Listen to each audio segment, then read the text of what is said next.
So let's talk about what I know about my mother's American side of the family. Like many African American families, telling the story of my mother and her mother and so forth is challenging. My mother, Viola, was born to Clarence Burrell and Addie Watson in Richmond, Virginia. They divorced when my mother was very young, and she lived with her father in this house in the historical East End area called Church Hill until she was 21. She then moved to the West End area called Maymont to live with her mother in this modest home that looked much bigger when I was growing up. My mother had one sibling, my Aunt Jackie. My grandmother's mother, my great-grandmother, was Lottie Viola Lee, her namesake, and lived here. According to Ancestry.com and family historians, my great-grandmother was born around 1895. In the census record, she shows up as a boarder named Lottie V. Smith in 1900.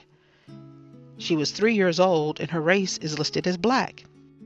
The other boarder listed is an older gentleman named Thornton Nelson, who is also listed as a widower and 40 years of age. We believe that this may or may not have been her father. He could have also been an escort or chaperone of some sort, since they were both listed as boarders and their surnames didn't match. It was also customary back in those days for children who have lost a parent to be raised by other family members or another African American family. The home in which they were living belonged to Robert Lee and Patsy Johnson of Richmond, Virginia. Now, in the next census on record, the male boarder is not listed, but my great-grandmother is now listed as the daughter of the boarding house couple and a mulatto, meaning a mix of black and white. This happened and is recorded in 1910. So we're not really sure who her mother and father were, what her last name was for sure, or where she was born. My great-grandmother went on to marry a man named Preston J. Watson. They had 14 children, 11 survived. Preston Watson's people came from Goochland, or Cuckoo, Virginia, and we believe so did his wife, my great-grandmother. That's all we know and as far back as we can go.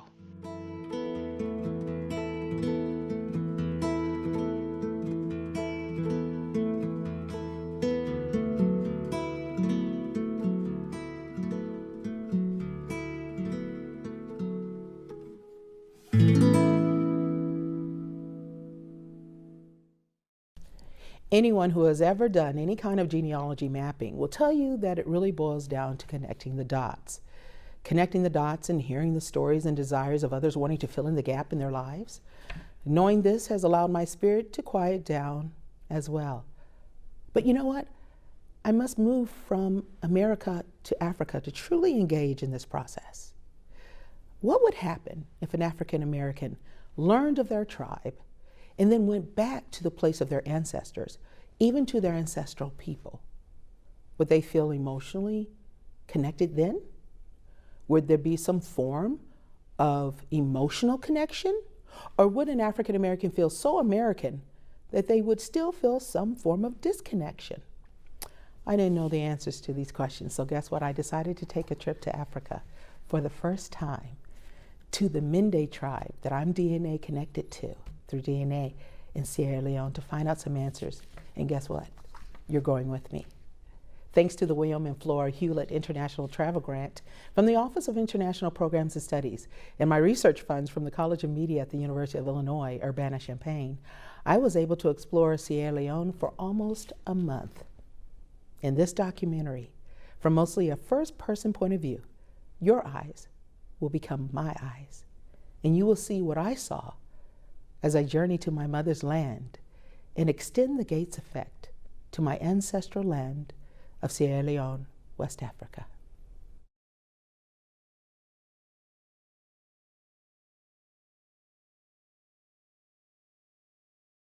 I feel blessed to take this trip, and on this trip I take my family. On this trip I take all of the Africans that didn't make it here and back.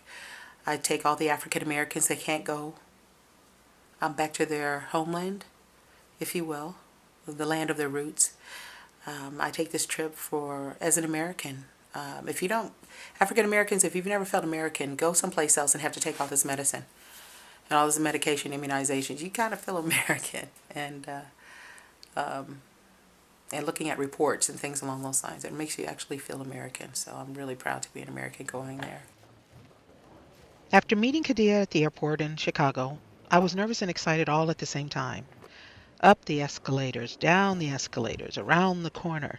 I was trying to soak everything in because I wanted to remember everything that happens on my journey.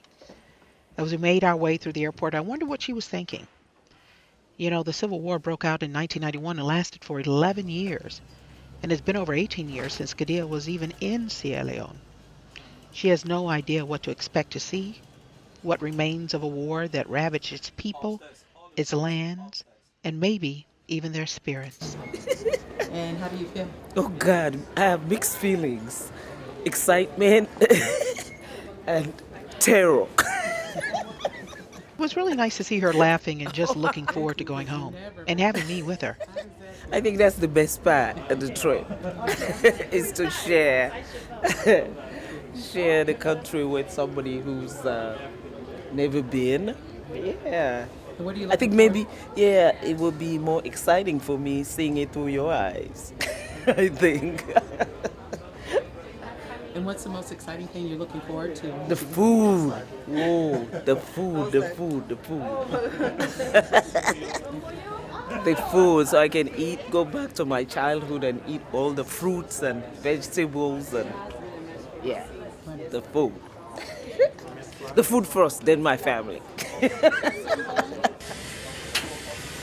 We made our way to Brussels, Belgium, and while we were waiting for our next flight, we met Americans Manisha Gelman and her 2-year-old daughter, Matola. They were on their way to Sierra Leone to join her husband and Matola's father. He's stationed there working for the United Nations Children's Fund. We're a pretty international family. We live abroad for much of the time, so but it is an adjustment. I mean, I think especially in comparison to Abidjan, Freetown is still. I think of it very much as a village. It's a capital city that's a village. After pleasant conversation, she offered some really helpful information as to the lay of the land and what to expect. Two. You're two? Yeah. Oh, that's so sweet. And this little sweetie also had some important information to share with us. She's 2 years old, if you haven't figured that out, and seems to be made just for the camera. You're so pretty. Yeah. You're so pretty. Yeah. We also met Katerina Lykin and her partner Roderick Taylor. Katerina's parents are from Liberia, and she was born in America, but each year she heads back home to see family. As I soaked in the thought that soon I will be in Africa, I listened in on the conversation they were having with Kadia about why they think African Americans should reconnect to their roots. You have a much better perspective on life. I mean, you see your self-worth when you're here because you know, even though it might be a bad situation or where you come from, when you go and see a worse situation overseas in Liberia or in Sierra Leone or wherever else you go, I mean, you just realize how blessed and how privileged you are to live in America and be born with opportunity, school choices, and things like that. It's not the same around the world. I So get her it point, really does change. but I'm not sure if a person who is already in a bad situation will feel better if he or she sees someone else in a worse situation. My thought is, why not just fix both situations? I mean, people there don't know what they don't know. So they think of America as some kind of huge, big dream world, but they don't know that they're not unhappy or, you know what I mean? Correct. They're happy with what they have. Correct. And so when you go there and see them with less than what you have, and they're more than happy with just a little bit of stuff, and you come back to your big house in America and you have all your stuff here, it just really puts it in perspective, like, okay, I'm good. So, yeah. You know, I'm beginning to feel like people who are from places outside of America or have lived for a period of time outside of this country, I think they have a very unique perspective on African Americans. I think all in all, she just wants people to know that no matter your situation, someone always has it worse. So just be grateful for what you have. That's not a bad idea. Her boyfriend, Roderick, is an American. Like I'm here, I'm already out of the country, I'm out of the United States, and I'm like, oh, Liberia's right around the corner. Like, hurry up, come on, airport, let's do this, you know? Like, I'm He just really, believes that it's really essential for African American males to connect with their ancestral roots in order to raise their self esteem. want to see people grow. Tired of seeing people like degrade themselves and hold themselves on a lower standard than what they should hold themselves because they don't know who they truly are. This may be true, but an expensive trip such as this one is only a dream for most, if they dare to dream at all of faraway places, let alone the land of their ancestors. And until this trip, Roderick was one of them. This is his first trip not just to Africa, but outside of the United I've been States. like, this is something that to me I never fathomed because I grew up like, how I grew up. I didn't have the money to, and I never thought I would or anything like that. So now that this happened, and like my whole family is like, oh my God, you're going to the motherland. You finna be over there, and I'm like, yeah, I'm finna be over there. They're like, that's crazy. I'm the first person in my family to get a passport. The first person in my family to get a passport. He's So, excited and it ready. just goes to show, what I'm saying, you can make something out of nothing, no matter what your situation is. I think it's great that Roderick can go, but like I mentioned before, what about the ones who can't afford a trip to Africa? Because when you're in the States, you don't see how important you are. Yeah. But when you go to Africa, you see how important you are. Yeah. And Kadia is a psychologist who works in the Chicago public school system. She believes, like I do, that addressing this disconnection between the African American and Africa is essential to understanding oneself and where you fit in the world. so when you go to Africa, that gives you a sense, what am I doing? I need to be there. I need to help people. Exactly. Because most of the young African Americans don't understand how privileged they are. Yep, exactly. Because they think that we are low, low. I said, go to Africa. Yes. Then you can She see. said Yes. this to me for like When the you last go, Yes. you come back with such a different perspective. You won't be doing all this nonsense because there are greater good that you can do with your life if you just go and see. So that's where Kadia I sees a think bigger a picture and a lot of greater good when it comes to helping African Americans and their self identity by visiting parts of make Africa. some connection I'm with really anxious about testing these theories as the reality of my trip starts to set in. over there. You don't Whatever I find, I truly appreciate their enthusiasm and optimistic perspectives. I just can't wait to get over there and just be there and just see and witness and see what I don't know. I'm at the Brussels, Belgium airport and getting ready for our flight in an hour to go to Freetown, Luigi Airport. We met some great friends here who are traveling to Liberia, and it's really been awesome. I can't tell you how I'm going to feel. I can't tell you what I feel. I can just tell you that I feel something, and it's a crescendo. It's starting to well up inside. It's starting to get bigger and bigger and bigger and bigger, and to finally get there, it's like going home of sorts, but so much deeper, so much deeper. So the journey begins to my mother's land, and what I will find, I will know when I find it. Maybe.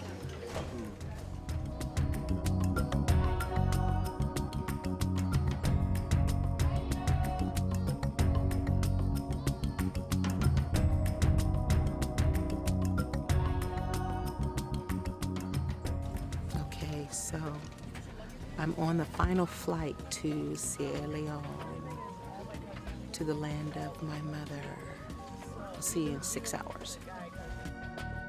By air, by water, and by land.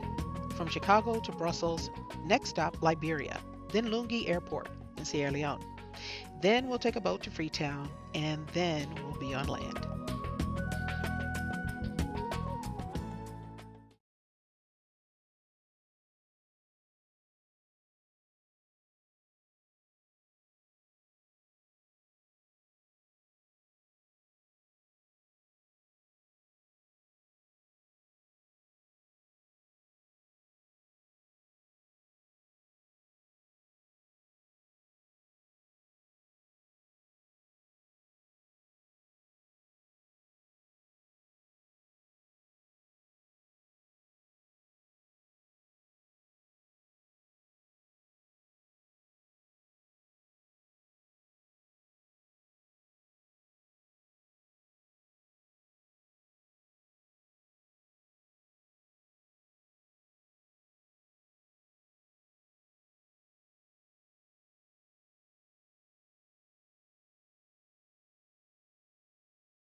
Actually met Doctor, yes. So, thank you so much. Thank you so much. My first thank you.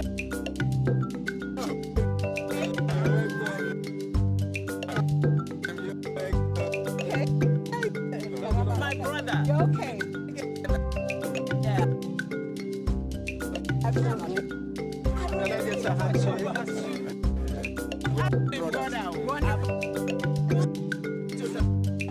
Hi, thank you. How are you?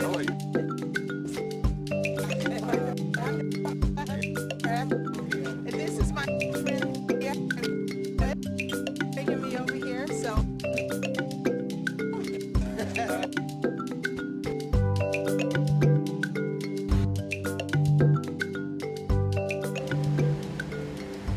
The Atlantic Ocean that connects West Africa and the east coast of Virginia sounds beautiful.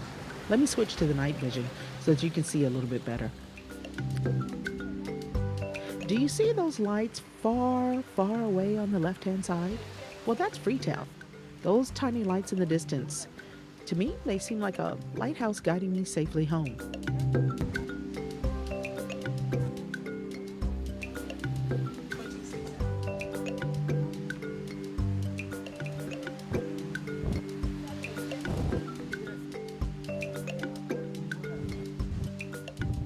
Once we made it safely across the water, we met with Khadija's brother, Ishmael Sharif, or Ishmael for short.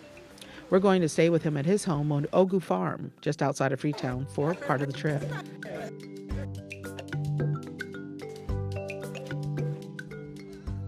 It was amazing seeing Africa for the first time. As Khadija and Ishmael played catch-up, I sat quietly in the back seat, absorbing everything as the wind blew across my face. I tried to smell the night air to see if there was a difference between here in Africa and the States. I didn't notice any. What I did notice was that the roads were damaged and rough in a lot of the places, so sometimes the road and the ride was extremely shaky at times. I'm glad Ishmael had a four-wheel drive. As we made our way down the mountain and through the city, on either side of us were nothing but mountains, water, beaches, and people. My goodness, there were lots of people. Talk about the city that never sleeps. According to Ishmael, this is New York City of West Africa. From the looks of it, I might agree a little bit. But all New Yorkers know there's no such thing as New York, right? There's only one. On every corner of our drive, I constantly heard and saw life. There are even casinos here. Can you believe it? In one of the poorest places on earth, casinos. I would later learn that part of the economic plan to help build Sierra Leone, help redevelop Sierra Leone, includes building entertainment venues and other revenue-generating establishments by other parties, including China.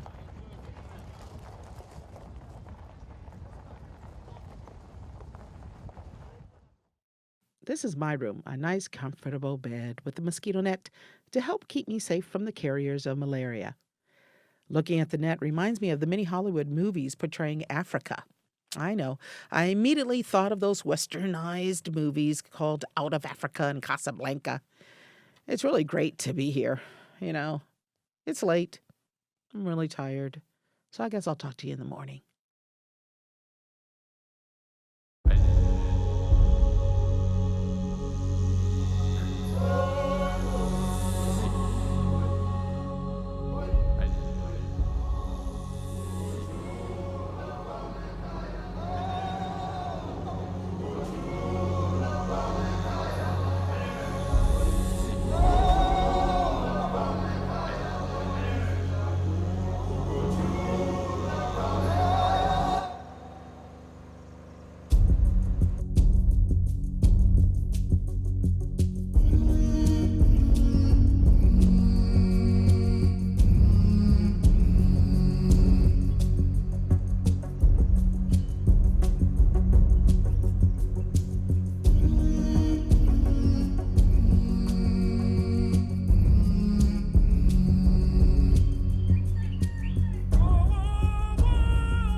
And my eyes, then my ears, all of my senses begin to awaken one by one.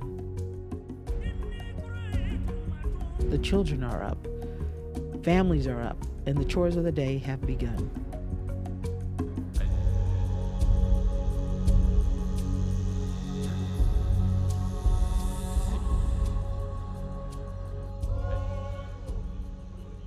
The red rooftops are a nice touch, don't you think? Wait, are those satellite dishes? Cool, media is everywhere. Amazing. Early in the morning and life is in full swing. The children here seem to be no different than American children, full of life and energy. I spot a little girl playing in her backyard, appearing to pose for a camera that only she sees in her world of make-believe.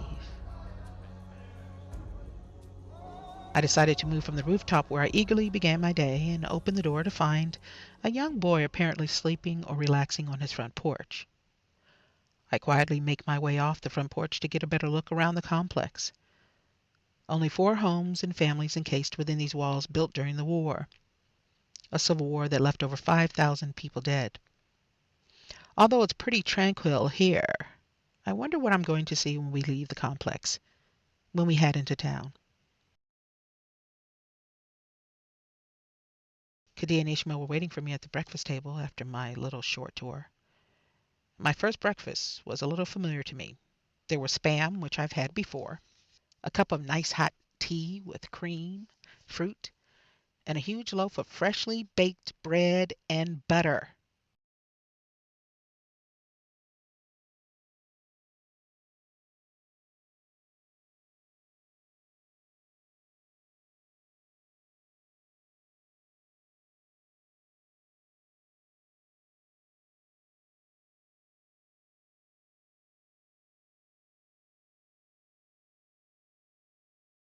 You know, a lot of the Africans, even in my generation and the generations before, it was nothing, it was not talked about. It was in passing. Yes, there was a slave trade, but Africans did not, or most of the generation didn't feel that they had any part of it.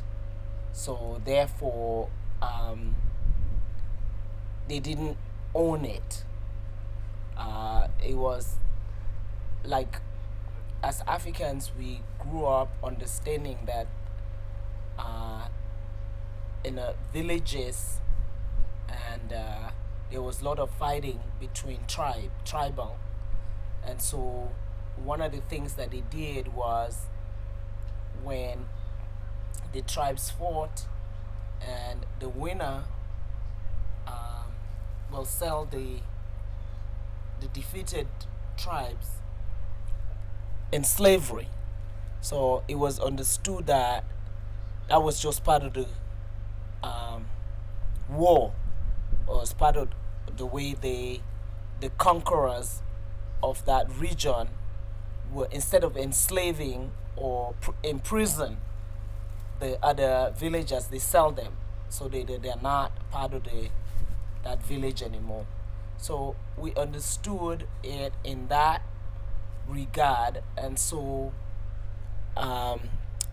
didn't take any ownership of it, because we felt that at that time that was just part of the way disputes were settled. So in going to America and being educated and how it affected, and me as an African see the effects of it, on the African Americans, and how they were so disconnected from their culture, that I started thinking about the effects of it. But as an average African, we had no idea or conception of what it was once the slaves were sold.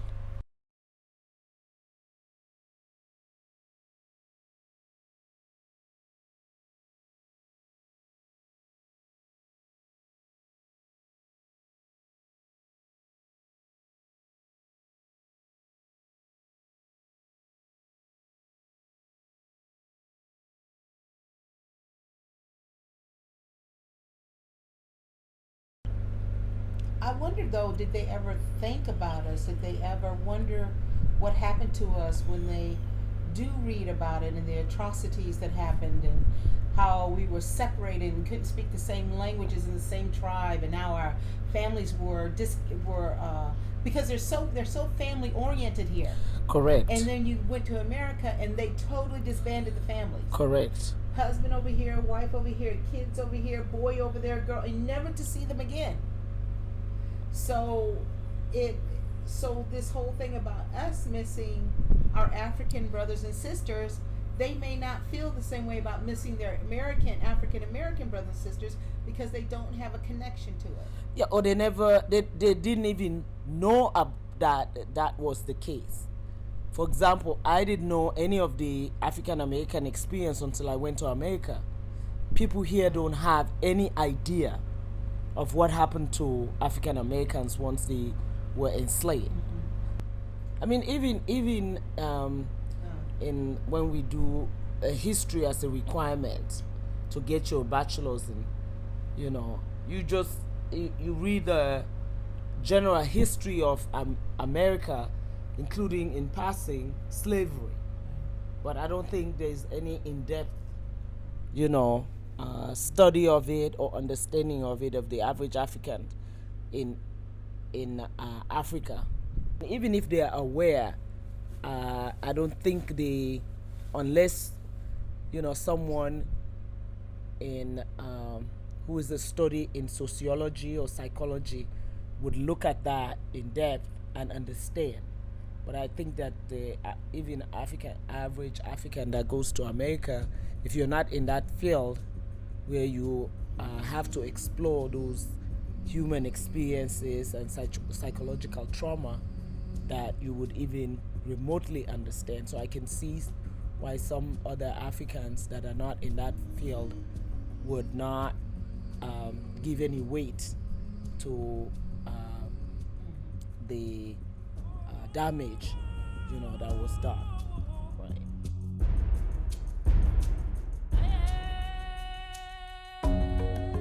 Wow. So slavery is a thing of the past, and is not really a part of who they are. They also weren't really taught about the slave trade. It was rare for it to even be mentioned during conversations, even now. That's pretty interesting.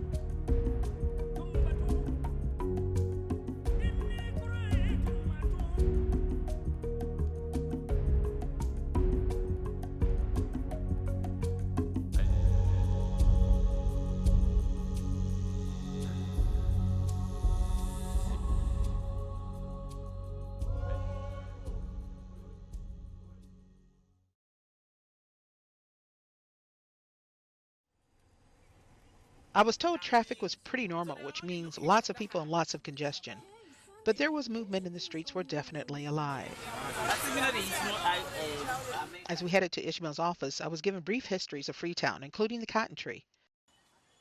Cotton tree is rooted in the center of the city, where in 1792, former African American slaves who gained their freedom by fighting with the British during the American War of Independence settled. These black loyalists were called Nova Scotians. What's interesting that this tree reminds me of the angel oak tree on St. John's Island in South Carolina in Gullah Geechee country. This tree is thought to be one of the oldest living trees east of the Mississippi, and this is where enslaved Africans would gather to socialize or have religious and spiritual events. There are also stories of slaves being hanged here. Legend has it, under the angel oak lie the remains of free African American slaves, as well as American Indians of the New World and their spirits. Spirits that continue to grow and stretch across the land, protecting the oak and the spirits of the past. Here in Sierra Leone, wrapped around the cotton tree, are images of former presidents of Sierra Leone, possibly protecting its branches and people as well. There's President Koroma, Sir Albert Margai, Dr. Shaka Stevens, Dr. Momo Nkaba. And that was pretty interesting to see. The High Court is approximately located just around the corner. And then there's a government house and central bank, and the police headquarters and post office. I guess this would be considered downtown. Through the hustle and bustle, we finally arrive at Ishmael's office, where his technology administrator, Velma, took great care of all our technology needs. As I was waiting, I noticed a woman with striking features and asked her if I could take her picture. She said yes. Thanks. Looking at her was like seeing another whole world in her eyes and across her face that appeared so smooth, wrapped in a brightly colored dress.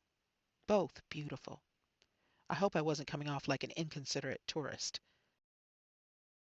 I also met Victor Koroma. That's a pleasure. I think we want to take this opportunity to welcome you to your home, which is by no mistake, and we are pleased to meet with you.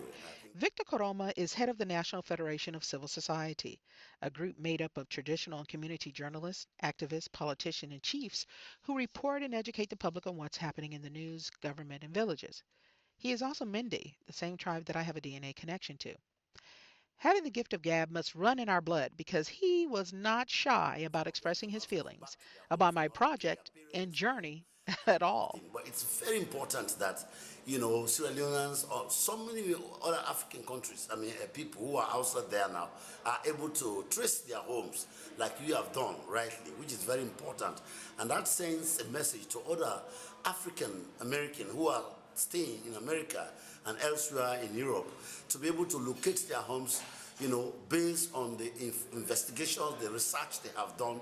And I think it's an opportunity, and it's benefit them because it's high time people start to identify themselves from their homes. Africa is a very marvelous and loving country. It's a continent that people who admire to come. We have got several European, American living outside, coming to stay in Africa. Because we have got potentials, we have got a lot of opportunities. We are Africans. If only we all can come together and unite ourselves and work as one and go back to our homes, identify, build on our people, encourage them, try to improve on the capacity of our people, our young boys, especially the youths who are outside there, who are looking out for jobs, who are looking out for opportunities for education, to be able to improve on their lives and to also improve on the status of their brother African people. So it's very important. So for you who have got the opportunity to come, I think this is the message I want to send over to our brothers and sisters who are living in America, who are African American there, to be able to do likewise, like what you have done as doctor. Now you have grown to be a professor, and you are even willing to share your knowledge to our brothers, your sisters in Sierra Leone for here. So I think it's an opportunity having you here, and I'm sure the knowledge that you're impacting on us here will go a long way to help our brothers and sisters who are there in need to get this wisdom and knowledge from you. It's a pleasure meeting with you. Thank you very much. Yes, he is definitely the Mende type of person I know. He can talk. I love it. I got all of my questions answered in one single soundbite. Thanks, Victor. As usual, I found a nice, safe corner in the building. I took a moment out to myself and soaked in my surroundings. Dried leaves used for walls and ceilings of a building next door. The natural serenity of it all. Emerging from my place of solitude, I met Rimalukan Pratt Davis, or Remy for short. She is Sierra Leonean but lives in the States now. She feels that my documentary, The Story of Us, is important for historical and personal reasons. And a lady from, well, a student from Sierra Leone is her roommate, and she was telling the roommate that she's black American, not African American. So I think she doesn't know her root, and they're kind of lost. So they need to know where they come from. You know, they need to have that knowledge to find themselves, to know who they are. You know, because culture and that is very important. So what you're doing is very good, because you're going to find those people and that are lost, to give them the knowledge they want, you know, they deserve to have. So black is more of the color, and the African American is more of the culture and the heritage? Correct, yes. Black is just the color. You can't say I'm black American. African American, you have somewhere where you belong. Because even, you know, other people, like you said, the Chinese, they're from somewhere, they have where they belong. You know, they're not going to say, oh, I am what color American, whatever, you know. They're going to say, I'm a Chinese, you know, American or whatever, you know. So they have to have that culture. And I'm sure they want it, but because they don't have the knowledge, because they don't have the awareness, you know, so somebody like you bringing that is very, very good. You know, a lot of people appreciate that. You need it. So it's a meeting of the worlds coming back together. Yes. Right, the African Americans from slavery. Yes. Coming back.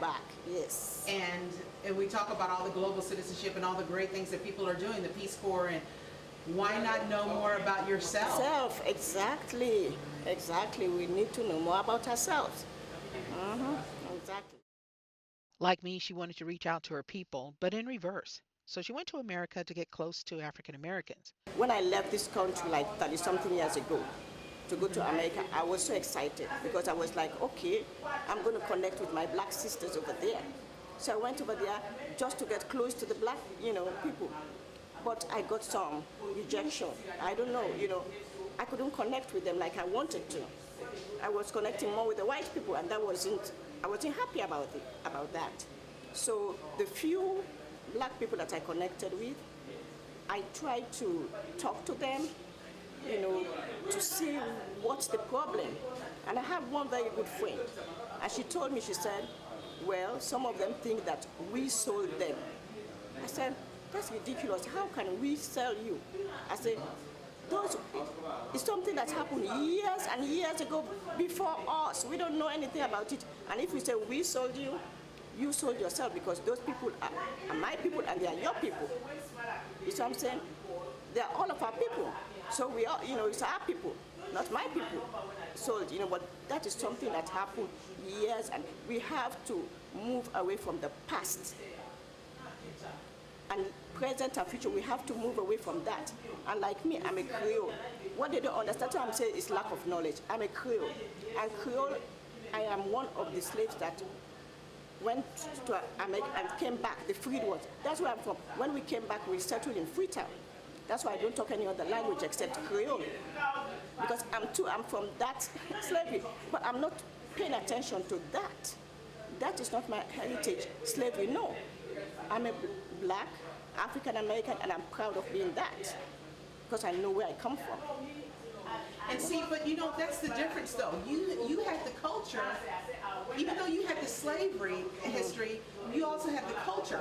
And a lot of African Americans don't have that culture, when they're not being told that, they're not being taught that, they're not being educated. They're actually taught to move away from that, right? And just be black American, or you're from Africa, but we're in Africa, or whatever the case may be. So it's almost though that like African Americans, because so much, we're defined by slavery, we're still enslaved. We almost have to ask these hard questions, painful questions, so that we can heal. So that someone can say, well, if we sold you, we sold ourselves too because you're part of us. No one says that. No one tells us that. No one says, well, we didn't know, like one African said, you may have been sold, but we didn't know you were going to stay there forever. Some of us believe that you all were coming back, and we never came back. So that history that you're talking about, we don't know about. So therefore, we only know what we're being told. I know, I understand what you're saying, but that's what you're doing is very important. That's why I told you what you're doing is very, very good, because that's what they need. And like I said, the people that, the ones I come around, I try to tell them or to show them or for them to, to think better. And, and I have a few friends, Black Americans, who really appreciate now. In fact, they love our food and they eat the food. They just love it. So, and I get along with them well because I educate them and they understand. So what you're doing, that's what I'm telling you, what you do. We need more of people like you, to do what you're doing. It will help a lot of these African Americans, it will help them a lot. However painful it may be, she feels that I must continue to do the work I set out to do. My days in Sierra Leone, or Salone for short, continued without anything really unusual happening. The music of the streets were still the same, playing all day and all night. Vendors out making money and sharing smiles. I have to admit, with this being my first time here, it's really hard not to act like a tourist or a spectator, though. I'm always staring or gawking and snapping pictures. I really got to just try to temper myself and my enthusiasm a little bit if I can. I don't want to make anyone feel as if they are some type of spectacle for me to capture. If the roads were paved and repaired, a trip to the city would probably take about 30 minutes versus the 4 hours that awaited me. Yes, 4 hours in traffic, not moving at all, in traffic and stuck at a standstill. You get my point. Well, I quickly learned how to be patient to another whole level. You could only drive as fast as the cars and the hundreds of motorcycles around you were traveling, all the while trying not to hit a pedestrian walking or any of the hundreds of vendors who were simply trying to make a living. Trying to keep all of this in mind, seeing that we weren't going anywhere anytime soon or fast, I relaxed and enjoyed the sights and sounds. This also gave Kadia time to think about the differences she is now seeing since coming back. The biggest difference? The congestion. All these little shops in the middle and the sides, nothing like that. It was just a normal street that you could walk on. And now it's become like a market. Yeah, this is just the market center now. Mm-hmm. And how do you associate this with the war?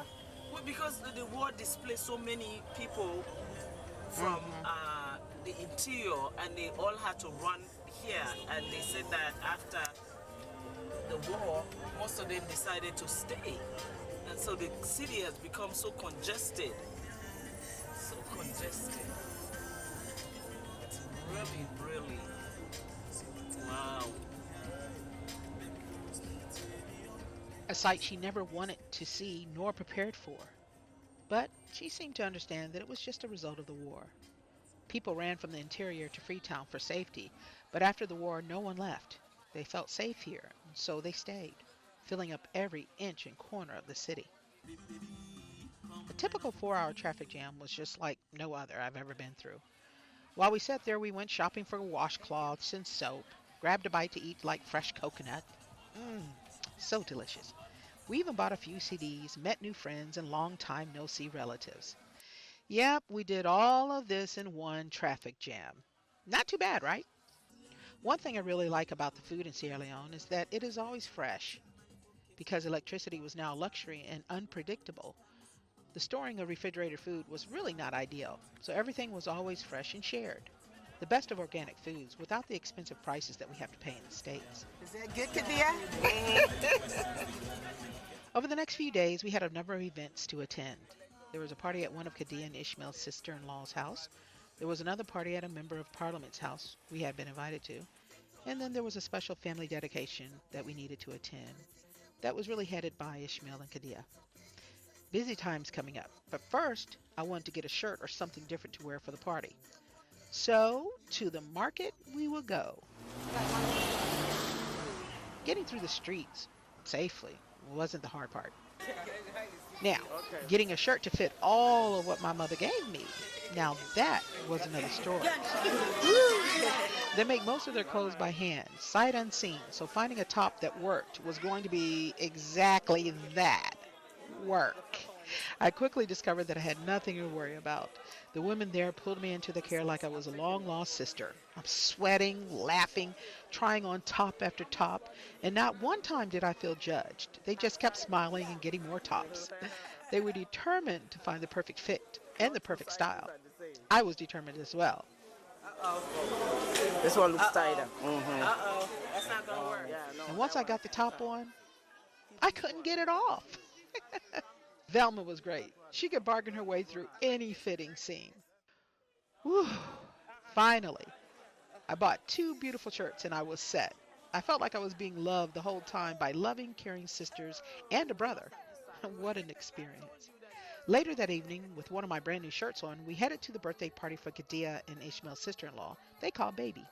She's married to their brother, Alasine Sharif. Again, Sierra Leoneans love to socialize, but they don't like a lot of attention. They're very humble people. So I had to capture footage of the birthday celebration the best way that I could without disturbing the energy of the festivities, which meant no artificial lights. All in all, it was a great time with lots of music and delicious food. Beef, donuts, fish balls, couscous, plantains, and water pouches with clean water. You just bite a hole in the corner and start sipping. It was great meeting everyone and watching everyone have a great time, including their young daughter, Khadijah. Just like any child, she was dancing and jumping and singing non-stop. Later, the little one passed out on Khadijah first, and then my chest. I just knew she had to have been tired from all of the physical activities. What I didn't know is that she had malaria and was actually in the middle of recovery. Sierra Leoneans deal with the risk of contracting malaria on a daily basis. They just try to do the best they can to take care of each other and pray.